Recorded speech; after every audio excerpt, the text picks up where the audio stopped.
পাকিস্তানের প্রধানমন্ত্রী শাহবাজ শরীফ বলেছেন, পাকিস্তানি সশস্ত্র বাহিনী ভারতের মিথ্যা অহংকার ভেঙে চুরমার করে দিয়েছে এবং বিশ্বকে দেখিয়েছে যে এই অঞ্চলে সকল রাষ্ট্র সমান। বৃহস্পতিবার পিএএফ বিমান ঘাঁটি পরিদর্শনের সময় তিনি এই মন্তব্য করেন। শাহবাজ শরীফ ভারতের সঙ্গে কাশ্মীর সহ বিতর্কিত বিষয়গুলো আলোচনা করে সমাধানের আহ্বান জানিয়েছেন।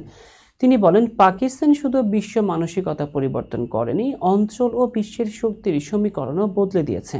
তিনি নিশ্চিত করেন, সাম্প্রতিক সংঘর্ষে পাকিস্তান বিমান বাহিনী ভারতের 6টি যুদ্ধবিমান ভূপাতিত করেছে, যার মধ্যে 3টি রাফাল যুদ্ধবিমান রয়েছে।